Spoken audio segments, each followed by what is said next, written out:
Welcome back to the Basketball Show. I'm your host, Paul Sir, here on your sports leader, Sports 1440.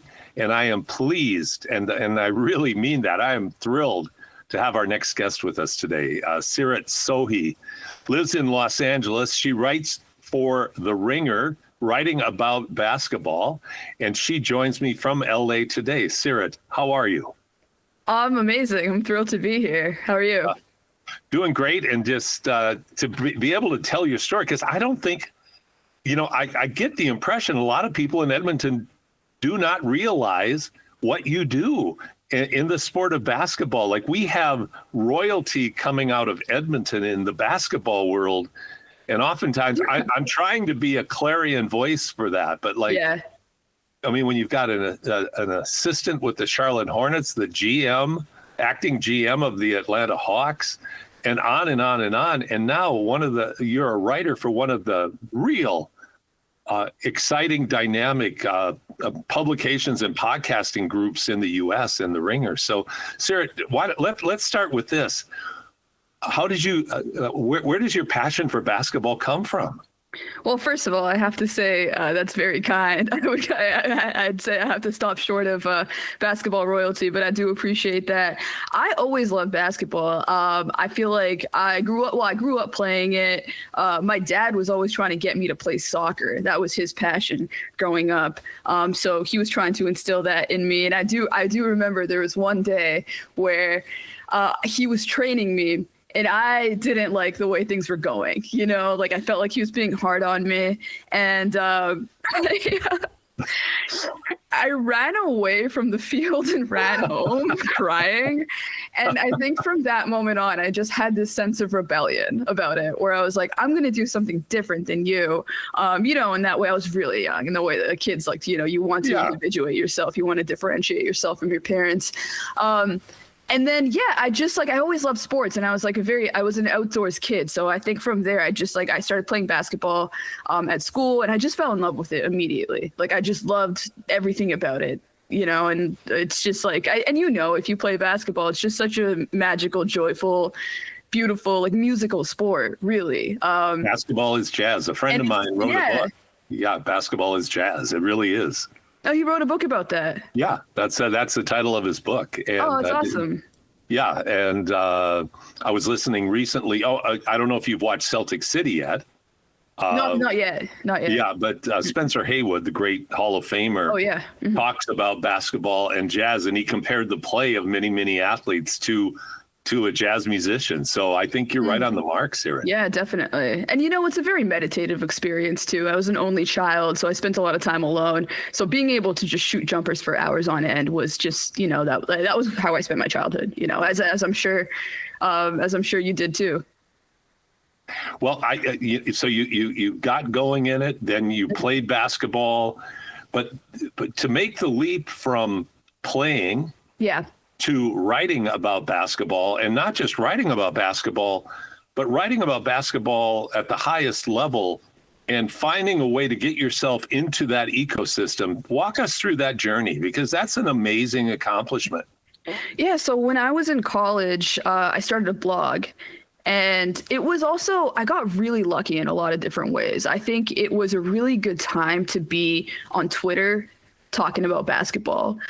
No longer the case up here. But there are other places, though. I do think there are other places that you can go to have, I think, generative conversations about anything, really. I feel like Substack, even certain Reddits and stuff like that, for anybody who's kind of looking for the modern equivalent of that. There are definitely places like Discords and stuff like that, where I do think that people are having really great conversations about sports. But at the time that was happening on Twitter. So I started a blog, and then I started following other bloggers, other writers on Twitter. I started reading their work. I started getting in touch with them. And a lot of those people just became my friends, because naturally we're passionate about the same thing. So I learned a lot from them.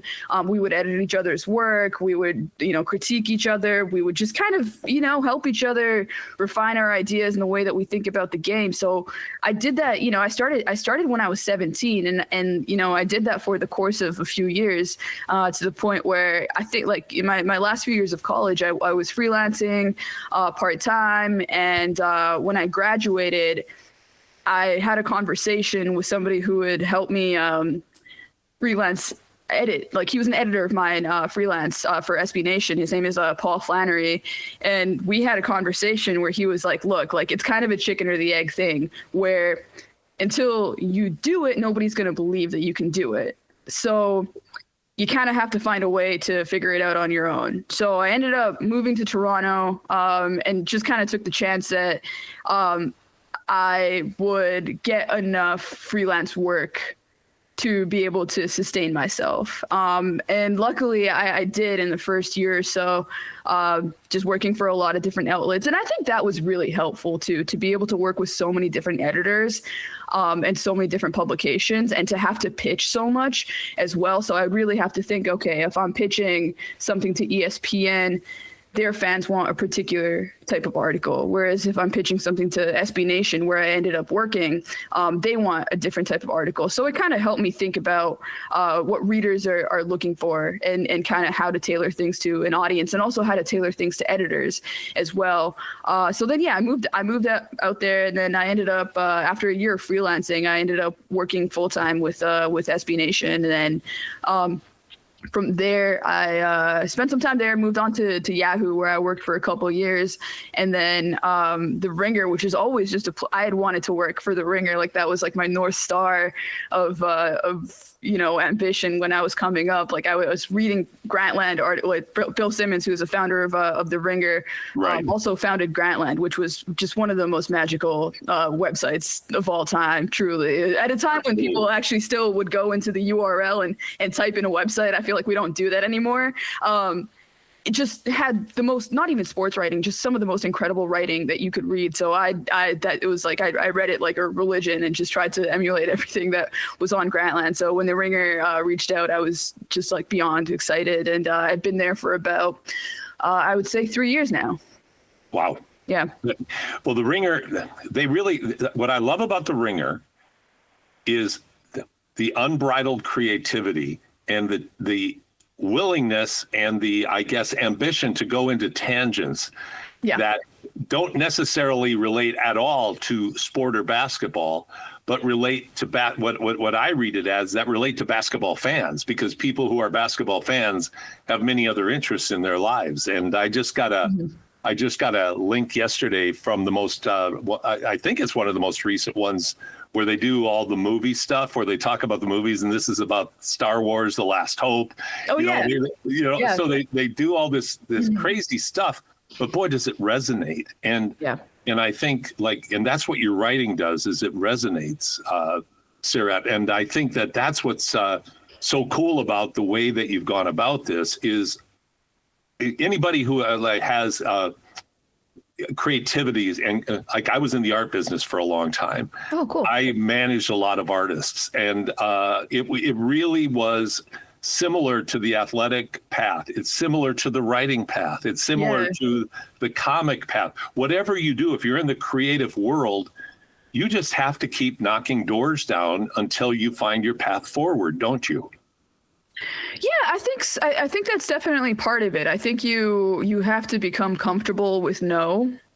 Yes. And then figure out a way to move on from that as well. Yes. And also to continue to believe in yourself when you hear those no's. Like, no's aren't always a bad thing. I find that oftentimes I've heard no because I should have, Great point.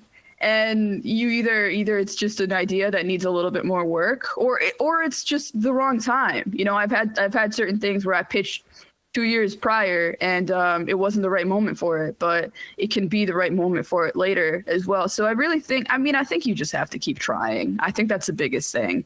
And that's where passion, I think, is really important, because I don't think anything else is really going to be able to sustain you through rejection and things like that, unless you really, really believe in it. I always tell journalism students, anybody who's aspiring to be a sports journalist, because it is a difficult business, and I've been very, very lucky in how my journey has gone. So I never want to mislead anybody. So the number one thing I always ask anybody when they reach out to me about going into sports writing is like, do you absolutely have to? Do you feel like you absolutely have to? And if the answer to that is yes, and then by all means go for it. Such a good point. And I'm talking to Seerat Sohi. She writes for The Ringer. She hails from Edmonton. Her father is Mayor Amarjeet Sohi, and she joins me today on the basketball show.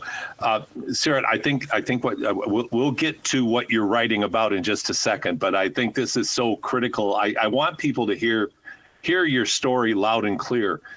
When you're a basketball player or I'll reverse it, a basketball coach, one of the questions that I found always the most fascinating when players would come up to me when I was coaching and say, "Coach, what do I have to do to be able to get on the court?" Mm-hmm. And I said, the answer is really simple: be better than somebody else.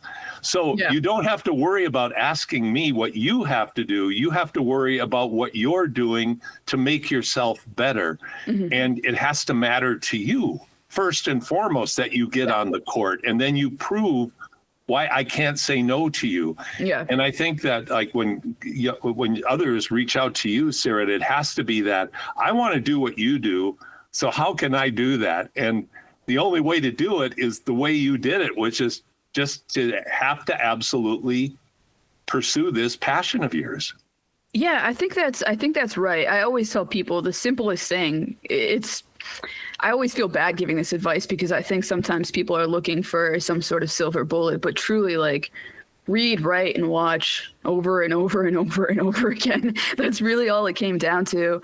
And I do think that, when you say that, when you make the analogy to, being a basketball player that's on the bench, I think that being competitive is important. And I think it's definitely a part of sports. And I think that anybody who is going into sports writing probably has some of that in them. But it also made me think about desire, because I think that the biggest thing for anybody who's stuck on the bench and wants to play is that want, like that deep thing inside of them that just said, like, I want to be the one that's out there. Like, I just want to experience that. And I think that after a while, that's what actually started to drive me. I like getting a few interviews, getting a few features where I got to talk to players and really understand what's in their mind, and try to put that out onto paper was just such an exhilarating experience, that I got to learn so much from. And then after that, it was like, okay, how can I go deeper with this? Like, how can I understand like the athletic mind even more? And I think also part of that for me was also just like, I love basketball, but I was never the best at it. But I still had I had the desire. I had the brain of somebody who really wanted in the way that these athletes want. So it allowed me to like connect with something in myself. And I think that any creative journey, like you get to a certain point with it where you do find that piece of it that really, really connects with something deep within you that you've been trying to unearth. And like, that's not just for writing, that's for anything. That's very well put. And I agree with you. That's for anything. And in no way was I trying to be derogatory towards the players that, and I'm not saying you're interpreting that, but it does come down to desire, because the desire is what can fuel you in your life when you discover what your passion is. I mean, to me, sport, basketball, so many different activities are just a way to unearth what drives you. What is it, your essence, what you have to do and what you have to pursue. Mm-hmm. And that's what you've done. You've pursued. Now you're working for that beacon on the hill that you always wanted to. So why don't we transition, Seerat, into the WNBA? Because you said you're going into you're writing. Now, are you writing exclusively about the WNBA these days? Is that your focus? Yeah, about, I would say about 7 or 8 months ago, we launched the WNBA podcast.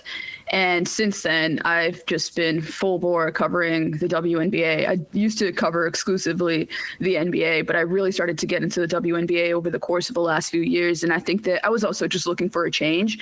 And it's just such an exciting time to be covering this league right now. Absolutely. I mean, of course, like you have like the Caitlin Clark effect, and everything that's like wrought for the league. And there's just so much interest in it. And it's very critical juncture for the league itself. It's 28 years old. A very, very momentous CBA negotiation is coming up. It's on the horizon after this season. I just think that it's a league that intersects with different issues in our society as well, politically, or when it comes to gender, when it comes to sexuality, when it comes to race, and it's also just a beautiful game. It's really, really fun. I've really enjoyed it. Like, I always tell people that it feels like a lot of people who are old school basketball fans are really gravitating towards the WNBA right now because they are nostalgic for post play. They're nostalgic for the ball movement.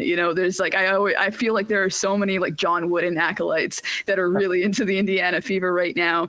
But for me, it was like, this is the first time I'm really like, I didn't watch basketball growing up until I stopped playing. So my experience of professional basketball has been the 3-point revolution and analytics and all of that. So I'm getting to experience like the beauty of post play and all of that for the first time. So that's been really cool.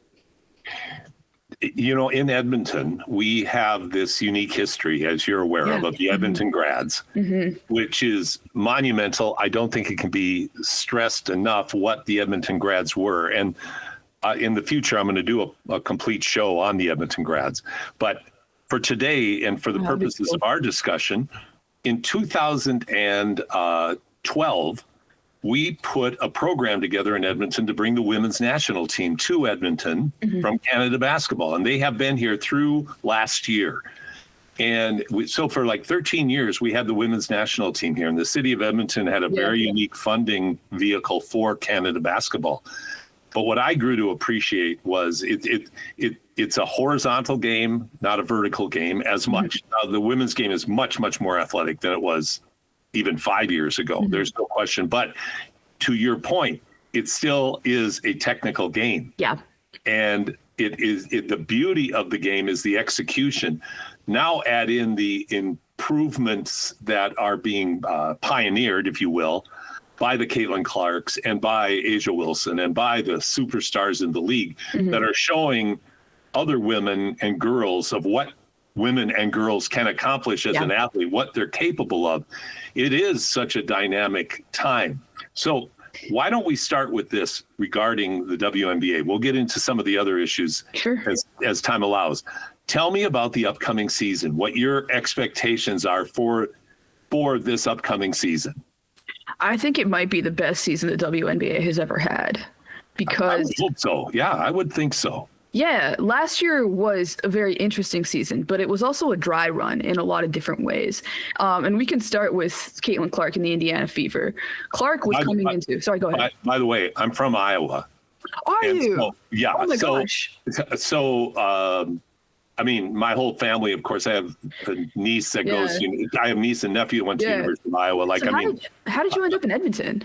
I married an Edmontonian, and we ended up here. So, so I have deep, cool. Obviously deep connections and roots in Iowa, in basketball, in Minnesota, Paige Beckers. I know the coaches that coach Paige Beckers in high school and all of those things. So we have strong ties to the Midwest. Yeah. But please continue about the Caitlin Clark. Let me I think you, that's seismic. Were you in on Caitlin before other people knew about her? Were you kind of aware of this play? Yeah, that's really cool. Yeah, I was aware of it. Now, I'm so old that when I was in high school, women's basketball was 3-on-3. Right. Yeah. You played offense or defense, half court, 3-on-3. So it was a crazy, and it outdrew the men's tournament. Especially in Iowa. Yeah, in Iowa. Yeah. I remember my last year in high school, the women's high school tournament had 18,500 people at the finals. The men had 18,000. So the women actually outdrew it way back then. But anyway, I was very aware of Caitlin Clark. So, but I don't think any of us figured that this was going to be the tsunami Right. that Caitlin Clark became. Yeah, yeah. Well, Lisa Bluter and Jan Jensen, her coaches at Iowa, grew up playing that 3-on-3 style. So there's they like that lineage is really fascinating. And you have players like Molly Bolin, who played for the first professional women's basketball team in Iowa ever, also grew up playing 3-on-3. And she was kind of like the original Clark with the way that she was able to shoot the ball and draw fans in. So that's really cool.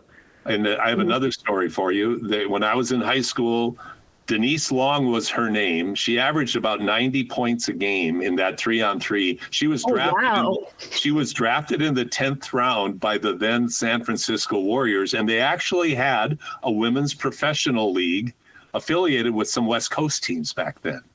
Oh, cool. Yeah, yeah. Are you talking about the WBL? I'm not even sure what it was. Okay. I can't remember the acronym, but there were like 4 or 6 teams. Yeah. Denise was drafted by the Golden State or San Francisco Warriors at the time. Yeah. And so anyway. This gives me an opportunity to plug a friend of mine, Maya Goldberg, who wrote an article ahead of the Golden State Valkyries are playing their first game. They are, their inaugural franchise. And she wrote an article about how women's professional basketball through the WBL has been in the San Francisco area since 1978. So check that out if you are interested in if you like the history lessons and stuff. I'll let people. I'm sure people want to hear about the present now, but if you are interested in that, definitely read that article by her. So Caitlin, last year coming into the league, she was coming off the national title game, did not have any time to rest or adapt to the game. I think that the Indiana Fever were also the worst team last year. That's why they were able to get Caitlin Clark. They had a different coach in Christy Sides, who, I think that she did a decent job for all that was thrown at her, but she was a coach that was brought in to develop players and anchor a rebuild that could presumably take years. She was not prepared to be drafting Caitlin Clark by any means, right? So they bring in Stephanie White this season, who is a fantastic coach, championship level, just one of those coaches who is able to combine all of the elements that make a great coach. She's a great tactician. She's a great in-game thinker. She is very creative. She holds players accountable. She understands every player's different sort of needs and stuff. But she used to be a player, so she is a player's coach, and she understands the psychology of athletes and where you need to soften every once in a while, where you need to put your arm around them as opposed to drill down. But she is a competitor through and through. She also has Indiana roots, which is really cool.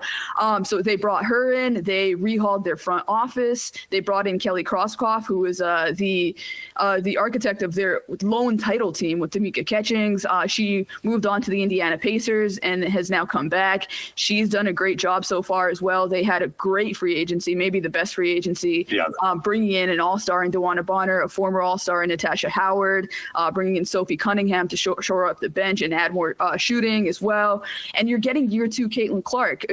She didn't play basketball for 222 days, which I think is also just when you consider 22 in the Caitlin Clark lineage, it starts to make you believe in magic. Yes.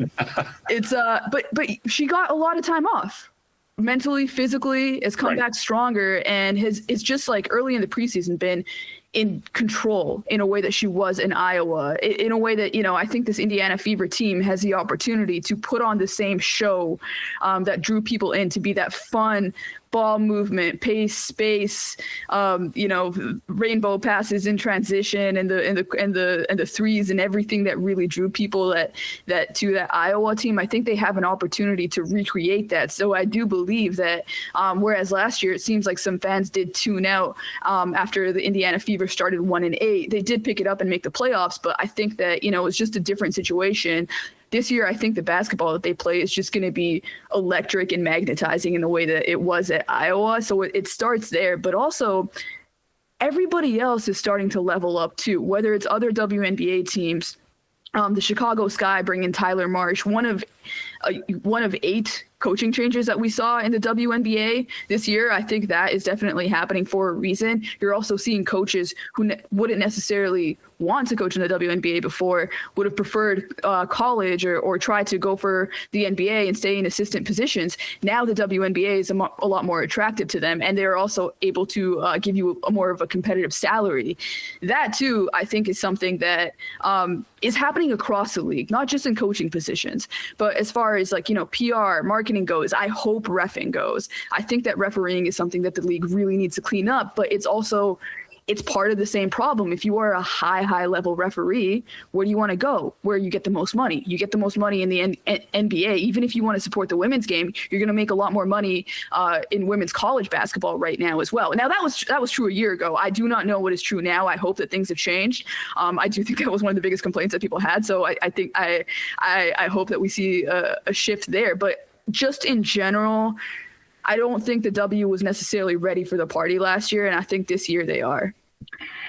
I think that's a very astute way to describe it. They were not ready to be hit across the side of the head with a sledgehammer. And that's exactly what happened last year. And what I saw happening, my interpretation was not being ready, a lot of emotions that people weren't even aware that they might have came pouring out in a variety of ways, whether that was on the court with some over physical play, whether that was the way certain quotes were stated in the media. It was just like, I don't know what to say right now. I'm really jealous of this. Like, I'm using one example. I'm really jealous of this. I don't like this, but yeah, it's bringing all kinds of attention. Like, it really, they weren't ready, but now they are better prepared for this upcoming season. And I think the waters have calmed to the point now where this is the accepted new standard of the WNBA. Players are raising their game. Fans are pouring into stadiums at a record pace for the WNBA. And all of the good things are starting to happen. And I think right now, I think the WNBA at the highest levels have matured into this new reality. I'm really glad that you bring up the jealousy point. I think that this is something that I've been trying to figure out a way to talk about on my podcast as well. I think that as a world, I mean, just overall, like, media has become so much less nuanced. But I do feel like the ways in which we process jealousy and bitterness as a society on a personal level and, on a larger level is really unsympathetic. And I don't think that's really that doesn't help anybody. And I try to look at it like, if I was in their position, I would probably feel a type of way, because you think about the blood, sweat, tears that have been poured into. If you were a player, you're not getting these charter flights, like, you're sore, you don't have good practice facilities.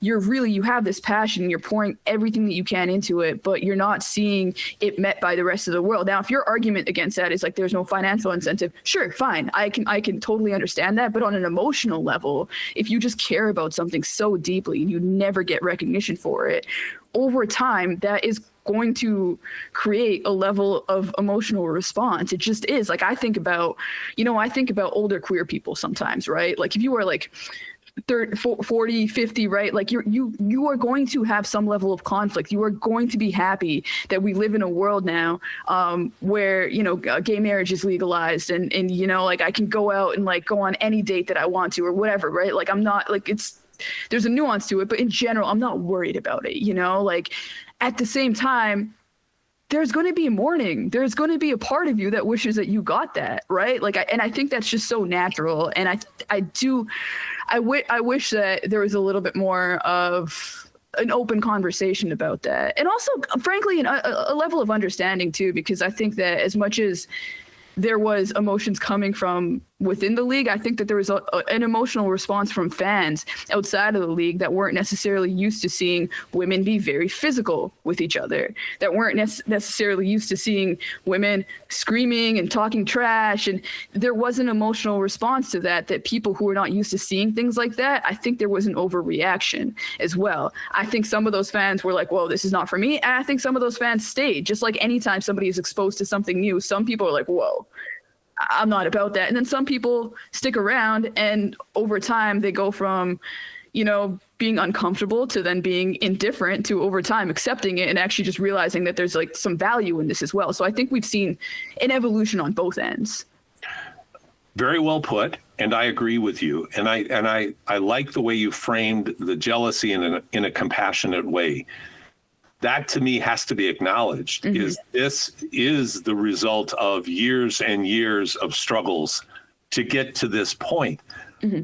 Now, though, that being said, whether you're in golf with Tiger Woods or in basketball with Larry Bird, Magic Johnson, and Michael Jordan, there are on occasion transcendent athletes that you can't quantify. They're lightning in a bottle. And when they're unleashed, it's just different. It's a molecular change. It's a different, and you can't say, well, I'm just as good, and why didn't I? Right. You probably may have been, probably not, as it relates to most players, but to Caitlin Clark, but some certainly are. But that isn't the reason. That can't be a reason that carries forward. Exactly. It has to be embraced. It has to be accepted, embraced, and built upon. Because now this opens the door for other stars to shine too in a way they never have been able to shine before in the WNBA. Like just focusing on that in particular, laboring in obscurity is a fair way to put it. You know, when I hear current players, like sometimes Anthony Edwards says things that obviously he hasn't read his history books. JJ Redick talking about Bob Cousy playing with plumbers, like that really was a black mark for me against JJ, because I love Jerry West's response though. How many titles did you win, JJ? You know, it brought out it brought some up. But the bottom line is the WNBA's at a great point. And my gosh, the excitement going into the season, you can just feel it this year. Absolutely. Very, very exciting. And beyond the Indiana Fever, too, I'm really excited to see what happens with the Minnesota Lynx after they lost Game 5 of the finals in the fashion that they did. I just think that they are going to be so angry. And if there's one thing that you could say about Nafisa Collier, the star of that team, is that she didn't play with enough of an edge. That was the only critique that you could really have about her game. That is gone. Yes. She is going to be mad. She has been mad for a year, and she's going to stay mad. And so she's holding that trophy. Yeah, well, and isn't that great to have that as a backstory for going into this very dynamic and exciting season? So the WNBA is going to be great. The tempo, I'm not nuts about that name coming into Toronto. What are your thoughts on the name? It's bad. If I have to be honest, it's a terrible name, but that's me. Yeah, no, I have a particular hatred of the name because in the early 70s, there was a basketball analyst who worked with Oscar Robertson who used the term tempo a million times. And by the time I got done hearing him, so ever since then, I have this aversion to tempo. So when I heard that name, I go, oh, no, not that. It reminds me of the J.K. Simmons. Have you seen Whiplash? Yes. Like not my tempo. That's all I think about when I see it. Yeah, but hey, the important thing it ain't the name. It's the fact that it's going to be putting butts in seats watching women's basketball, and so I mean we've got something so exciting now. Before I let you go, if you have a couple minutes, for sure. Thoughts on the NBA and the playoffs that we're seeing, and I have one. I thought there was a microcosm in the matchup between Denver and OKC that was fascinating. Number one, game number one, that remarkable comeback by the Nuggets to come back, win on the last second shot, surprise everybody. Jokic, superhuman performance. SGA was still really, really good. But a lot of people after that game said, you know, that's why Jokic is the best player in the world.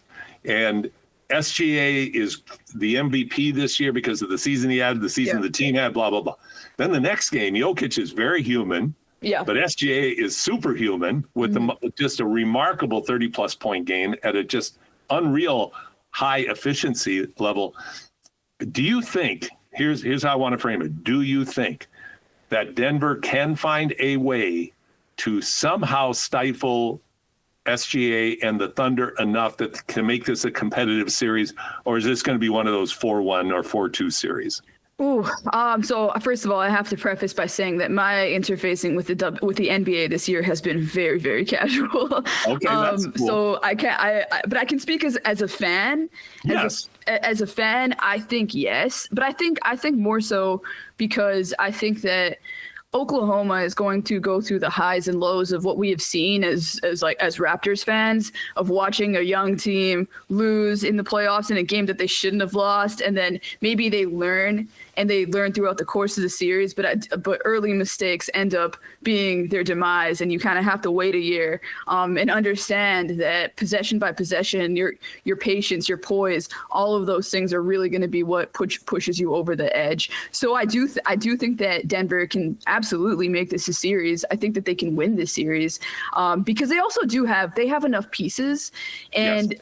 Look, I know that I'm on Canadian radio right now, but Nikola Jokic is the best player in basketball, and I just tend to go in that direction just about always, especially with a player like him that's so dynamic and creative and has a way to just get his team out of every possible pickle. Even though they do have a talent deficit against Oklahoma, I definitely acknowledge that. But at the same time, he is not only is he like the game's biggest floor raiser, he's the biggest ceiling raiser as well. So I see it being an interesting series for sure.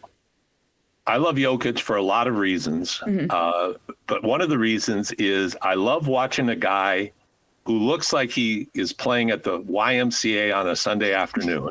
Yeah, his body type. Yeah, and the way he moves, it's completely against all of what the stereotype is of the NBA. Right. And he's out there just thinking the game ahead of and in an advanced way of anybody else that's out there.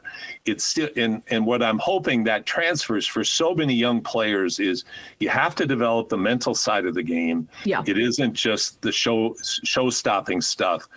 The cerebral part of the game is still what delineates SGA, Nikola Jokic, absolutely, all the great players. It's the mental mastery. Steve Nash, for goodness sakes. I mean, the mastery of the combination of skill and mind is still what makes the best players the best. I agree. I mean, Nikola might be, outside of LeBron James, probably the smartest player that I've ever seen play. Maybe smarter than LeBron. I don't know when it's all said and done. I feel like it's LeBron just his brain, I feel like, changed the way that basketball is played forever. But Nikola is probably the next evolution into that. I think the three contemporary players that have changed the game the most are LeBron, like you said, because he always makes the right play. Exactly. There are things about LeBron's game I dislike intensely, but in terms of his mind in the game and making the right play, fantastic. Jokic is, to me, the new brand of the Terminator. You know, he's the new model that comes out that just sees things differently and processes it faster. And the third is Steph Curry. Yeah, of course. Curry changed the way Curry is why we see Caitlin Clark. Yeah. It's because Curry was Steve Kerr unleashed this outrageous player on us, and he just showed us that you can do this stuff and do it really well. And it's just changed everything. I love that you bring it back to Steve Kerr, because when I look at some of these WNBA teams, particularly Indiana and Chicago, their coaching changes very much remind me of when the Warriors went from Mark Jackson to Steve Kerr. Yeah. They were a good team, and he was an important developmental coach for them. But Steve Kerr, the way that his mind works, took things to the next level. He did. He saw what Curry was capable of, and he was willing to bite. And he unleashed it. He unleashed it. Yeah. He was willing to bite through his tongue. Exactly. Ridiculous shots. Well, yeah. I mean, even Steph White, the Indiana Fever new coach, she was asked, and Caitlin took that 36-footer in the preseason game that I'm sure people have seen in the highlights, and she was asked about it, and she basically just said, do you stop Steph Curry from taking a good shot? You know, there is a precedent for it where now you can just, as a coach even, you don't necessarily even have to go through the early gritting of the teeth that Steve Kerr did, because he did it for you. 100%. You have been very generous with your time today, Seerat. I hope we can talk again, hopefully soon. Yeah, for sure. As the WNBA season gets going. Let's talk. Let's talk about the developments. I would love to. How can people give people your information on how they can follow you? Sure. Yeah. So I'm pretty easy to find on Twitter, Blue Sky, where I'm trying to transition over as much as I possibly can, and Instagram. I'm at Seerat Sohi. That's also my email as well. I know some people don't necessarily love social media, but they do ask questions and they like the game. And also you can follow my podcast, The Ringer WNBA Show, on Spotify, wherever you get your podcast. It is available there. And shout out to theringer.com as well. I wrote an article about Caitlin's debut and the Fever's potential just last week, and we're gonna be doing a ton of WNBA preview content and also NBA. We talk about everything. We talk all sports, tech, TV, music. It's honest. Even if I didn't work there, it would be one of the sites that I checked on a regular basis just to see what was going on in all of the fun toy gadgetry parts of life.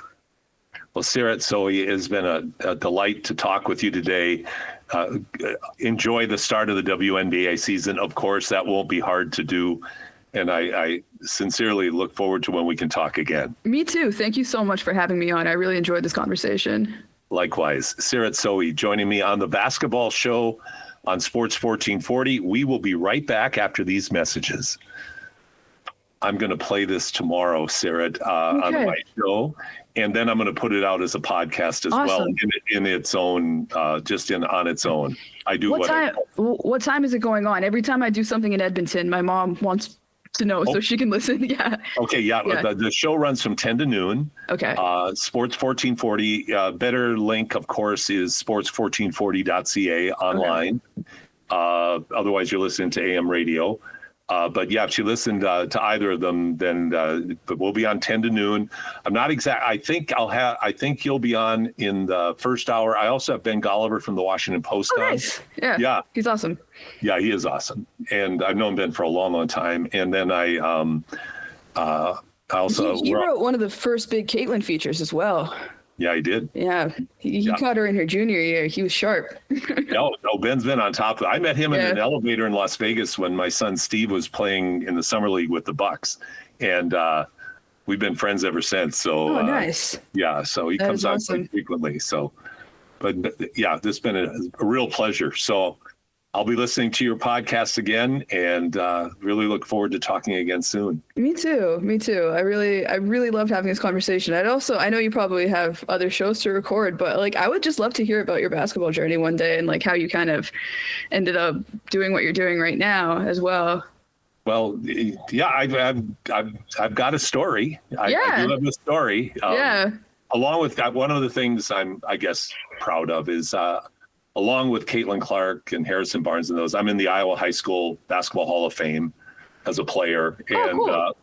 So I was a good player in my day many generations ago, and I loved it since I was a little kid, and pretty much have been obsessed with it my entire life. And still at my, I am like a little kid.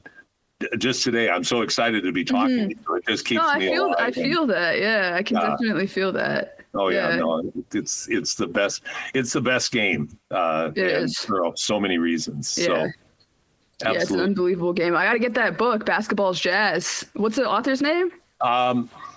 David Thorpe is his name. David Thorpe. Yeah, I know David. Yeah. David wrote Basketball is Jazz. Oh, I did not know that. Yeah. Oh, David's incredible. Yeah, I love David. He's awesome. Yeah, he's a dynamo. Yeah, he really is. So yeah, that's awesome. Wonderful. I had no idea he wrote that book. Yeah. So, yeah, that's great though. I will definitely check it out. Well, have a great weekend. Thank you. You too. And thanks again for being understanding on time. Just kind of one of those days. But yeah. Life happens.